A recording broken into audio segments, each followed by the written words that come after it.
Bom, meus amigos, o primeiro vídeo da nossa série vai abordar a questão de como nascia oficialmente o Mopar. E vocês verão a quantidade incrível de curiosidades que aconteciam antes do nascimento oficial de qualquer Mopar nos anos 60 e 70 nos Estados Unidos. Bom, a nossa história, meus amigos, vai começar com um representante regional de vendas da Chrysler indo a uma concessionária local. Wilson, você tem ideia de quantas concessionárias da Chrysler existiam nos Estados Unidos nos anos 60 e 70? Sim, meus amigos, eu tenho. Eu tenho um banco de dados enorme de informação, eu estudo muito isso e eu trago essa informação para vocês. Entre as lojas que vendiam apenas uma única marca, a lojas que vendiam diversas marcas, algo próximo a 10 mil concessionárias existiam nos Estados Unidos entre os anos 60 e 70. E de que forma estavam dispostas essas concessionárias por estado? Eu também trago para vocês esse estudo, pessoal. Eu printei aqui de uma maneira que os estados com cor mais escuras são aqueles que tinham a maior concentração de concessionárias. Vocês percebem que na região norte, aqui mais próximo de Detroit, era a região onde tinha mais concessionárias. A gente vai ter uma aglomeração também aqui no estado da Califórnia, no Texas. Quanto mais escuro, mais concessionárias tinham, tá bom, pessoal? Maior a concentração de concessionárias nos Estados Unidos. Então fica aí mais uma curiosidade para vocês.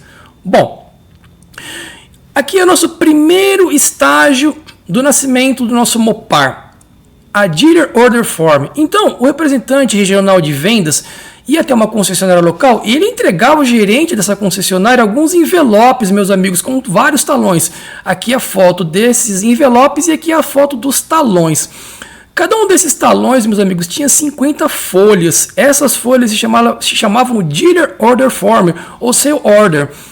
Meus amigos, a Dealer Order Form era o primeiro documento na vida de um Mopar e ele trazia um número importantíssimo. Esse número era um identificador usado no faturamento e na programação do carro. Eu vou explicar isso com maior detalhes mais para frente, tá bom?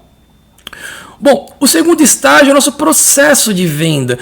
Um comprador chegava até uma concessionária, procurava por um vendedor e esse então acessava o que a gente conhece como os databooks ou Color Entry Selector. Esses dois livros apresentavam para o comprador todas as características do modelo, questões de cores, performances, acabamento, enfim, todas as configurações possíveis e que o comprador poderia escolher para comprar. Esses dois livros eram fundamentais para o preenchimento da nossa Dealer Order Form mostrada anteriormente, tá? Aqui é um exemplo clássico. Nós temos a nossa Dealer Order Form preenchido com os itens que foram escolhidos por um comprador. Nesse caso aqui é um Charger TA. Vejam aqui, ó. Há um número na Dealer Order Form, preste atenção nele. Eu fiz um círculo em volta. Gravem esse número aqui que eu vou explicá-los mais para frente, tá? Esse tipo de venda, quando uma pessoa entrava na concessionária e fazia um pedido de um carro conforme o gosto que ela queria, era chamado de sold car. E ele recebia o código Y14 para a Chrysler, tá bom? Bom, o nosso terceiro estágio é o que se chamava de grupo de pedido de veículos. Como que era isso? Então, meus amigos, a Dealer Order Form preenchida era enviada de volta para o escritório regional de vendas da Chrysler. Com a Dealer Order Form preenchida, criava-se um cartão de dados perfurado que eles chamavam de Punched Card e um terminal da IBM modelo 029. Aqui eu vou explicar para vocês também a parte eletrônica da coisa, tá? Aqui era um terminal da IBM 029.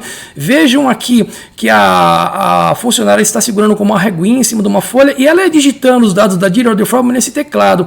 Daqui se gerava-se esse cartão aqui, o Car Building Card.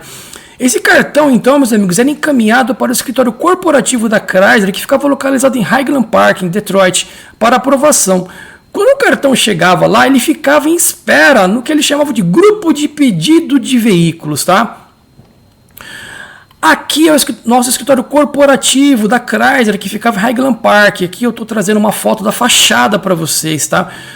Qual era a função desse departamento corporativo, meus amigos? Era editar cada pedido das revendedoras, fazer todas as verificações, o processamento e o direcionamento dos dados, tá? Dentro do escritório corporativo, nós vamos ter o nosso estágio 4, que é o central de processamento de Highland Park. Aqui era exatamente uma foto da central de processamento, tá? Com tudo definido, meus amigos, os dados eram inseridos e processados em um mainframe da IBM modelo 7090, são esses mainframes aqui, ó. Aquele número, meus amigos, da Dealer Order Form que eu pedi para vocês prestarem atenção, se transformava então no VON, meus amigos, que se chamava de Vehicle Order Number, que não se separava mais do carro, sendo a primeira informação definida a entrar no Fender Tag na Broadcast Sheet, tá? No sistema, meus amigos, a planta escolhida podia agora acessar a rede e coletar as informações do pedido. E aqui, meus amigos, é o quinto estágio do nascimento do nosso Mopar. Aqui é a fachada da Plymouth, tá? E cada planta tinha o seu próprio sistema de processamento. E ela coordenava a produção de acordo com a sequência dos pedidos que vinham de Highland Park. Quando o pedido era recebido, meus amigos, ele entrava imediatamente no que eles chamavam de Vehicle Order Master File e ficava em um status que eles chamavam de subfirme, tá? Então, assim, eram expressões que as plantas usavam para cada pedido. Eles faziam uma nova verificação e uma nova classificação interna para programar a produção daquele carro, tá? Pessoal, detalhe importante, nosso quinto estágio, tá? Até aqui, o pedido ainda não recebia uma data de produção programada, nem o número do VIN. O VON, aquele número da Dealer Order Form que eu mostrei anteriormente, continuava a ser o único identificador do carro, por isso que ele é um número absurdamente importante. Após a classificação e verificação interna, meus amigos, as informações eram inseridas em um mainframe da IBM, modelo 360, exatamente como mostra a nossa foto aqui do lado direito, tá? O nosso sexto estágio é quando a coisa começa a esquentar, data de produção programada, a nossa conhecida SPD. O próximo passo, então, meus amigos, era atribuir uma data de produção. A SPD, meus amigos, é a segunda informação definida que vai aparecer na Broadcast Sheet no Fender Tag. É uma informação importantíssima, tá? Por quê? Quando se atribuía uma SPD, criava-se imediatamente o número do VIN para o pedido do carro. A etiqueta de janela era impressa e tudo se vinculava ao VON, tá? Criava-se o primeiro cartão de construção do carro. Meus amigos, então eu vou apresentar para vocês aqui, ó, algumas coisas dos meus arquivos. Aqui eu tenho dois exemplos de Dealer Order Form, tá? Esse aqui, no caso, é de um CUDA Gran Coupé. Vejam aqui o número do VON aqui, ó, tá? E esses campos eram todos preenchidos conforme o gosto do cliente com relação ao que ele queria de configuração de carro, tá? Aqui é uma outra Dealer Order Form, no caso é de um Coronet 69. Veja o número aqui também da Dealer Order Form, que depois se transformava no VON, tá? Aqui nós vamos ter o nosso Punched Car, tá? Que era um outro documento que era criado também, como mostrei anteriormente. E um detalhe bastante interessante, que é a nossa abordada Window Sticker. Pessoal, esse é o primeiro documento oficial de qualquer Mopar. Tá? O primeiro documento, ao contrário do que muitos acham que ele só era impresso no término do carro, não, na verdade ele era impresso inicialmente, tá? Antes do nascimento, inclusive. Aqui, meus amigos, vamos para o nosso sétimo estágio, engenharia de planejamento. E essa foto aqui é a foto da engenharia de planejamento da planta de Lynch Road, tá? Planta da Plymouth. Vejam lá embaixo a fábrica e os caras da engenharia aqui em cima. Então, o que acontece, meus amigos?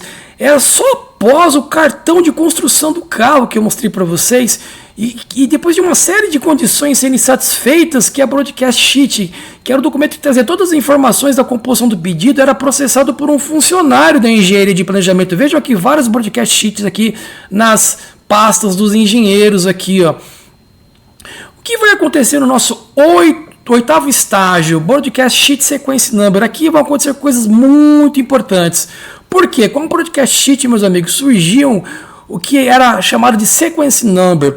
Esse Sequence Number, meus amigos, era o número de sequência que um pedido descia para a fábrica. E esse número era o único que a planta podia alterar. Por quê? Porque a data de produção programada de um Mopar raramente dava certo. Por quê, Wilson? Me explica melhor. Como é que a coisa funcionava, meus amigos? O pessoal da engenharia de produção, engenharia de planejamento, eles faziam uma reunião diária para fazer uma verificação das condições para a construção de um novo pedido, tá? caso surgisse algum problema que bloqueasse a produção do pedido para aquele dia, então eles aguardavam uma nova verificação no dia seguinte. Porém, a data de produção programada SPD continuava a mesma definida lá atrás.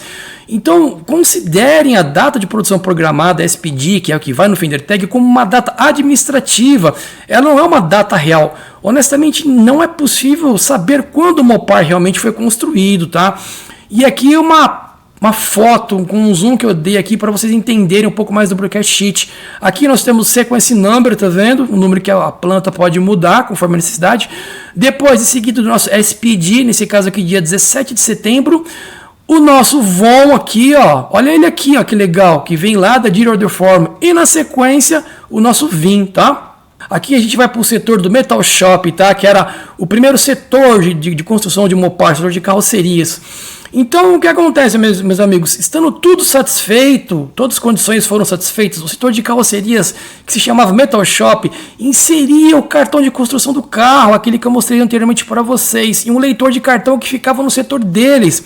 Instantaneamente, pessoal, olha que incrível, o sistema disparava a impressão do broadcast sheet para todos os demais da fábrica, para notificar esse setor que a partir de agora eles precisavam iniciar a produção de suas partes para aquele carro. Era aqui, meus amigos, era nesse instante que nascia oficialmente o Mopar, tá? Era nesse instante que o nosso Mopar ganha forma, ganha vida e passa a ser fabricado. E a primeira tarefa do setor de carroceria era confeccionar o Fender Tag, meus amigos, muito antes de fazer qualquer outra coisa, tá? O nosso 10º estágio, pessoal, do nosso nascimento, do nosso Mopar, está o Fender Tag, tá? Então, como é isso? Do cartão de construção, gerava-se uma fita perfurada, pessoal, como está nessa foto aqui, ó. Porque era impossível os caras digitar Fender Tag por Fender Tag.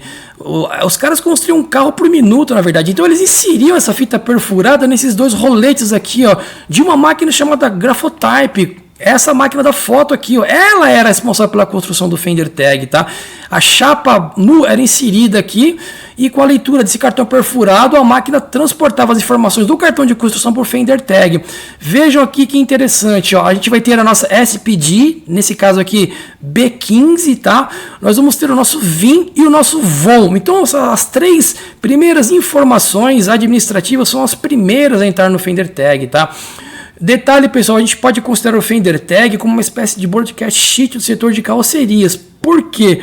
Porque o ambiente de construção de carroceria era muito agressivo.